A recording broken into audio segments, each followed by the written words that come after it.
Northampton, Mass. Project Syndicate. Whom would you trust more, Russian President Vladimir Putin or Chicago Mayor Rahm Emanuel? Whereas Putin is reveling in the attention that Russia is receiving as host of the 2018 World Cup, Emanuel has informed the U.S. Soccer Federation and FIFA that Chicago has no interest in serving as a host city when the event comes to North America in 2026. Canada and Mexico will each host 10 matches, and the United States will host another 60. So why is the third largest U.S. city taking a pass? To understand what it means to host the global sporting event, consider the fact that Putin's government spent $51 billion to $70 billion to stage the 2014 Winter Olympics in Sochi, and is projected to spend at least $14 billion hosting the current World Cup, which runs through July 15. Russia's budget provided for the construction of 7 new stadiums, including one in St. Petersburg that cost around $1.7 billion, and renovations to 5 other venues. And that does not even account for the additional expenses for training facilities, lodging, expanded infrastructure, and security. Chicago, having already hosted the opening ceremony and first match of the 1994 World Cup, has adopted quite a different mindset. Emanuel's spokesperson, Matt McGrath, recently issued a statement explaining that FIFA could not provide a basic level of certainty on some major unknowns that put our city and taxpayers at risk. FIFA, McGrath alleges, was demanding something tantamount to a blank check, including an open-ended ability to modify the agreement at any time and at their discretion.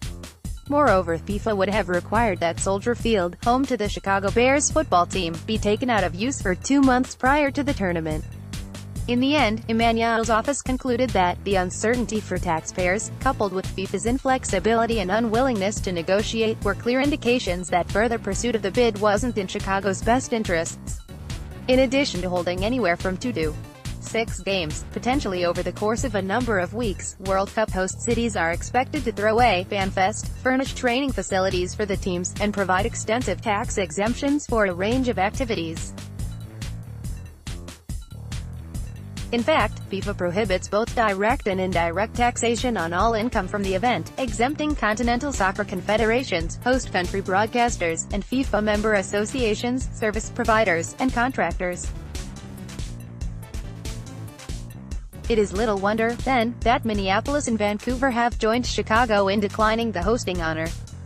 To justify its imperious behavior, FIFA points out that the World Cup is a major sporting event that attracts global attention to the host countries and provides the opportunity for significant financial investment in sporting and public infrastructure, and that added attention and investment, FIFA claims, may contribute to significant mid- and long-term socio-economic benefits, as well as economic growth. But note the carefully qualified language. FIFA only goes so far as to promise an opportunity for significant financial investment in infrastructure, as well as attention and investment that may contribute to growth. In reality, scholarly evidence shows that the World Cup rarely benefits host countries and cities as much as FIFA would like the public, and public officials, to think. For example, consider what Russia gets in exchange for its $14 billion-plus investment in this year's event.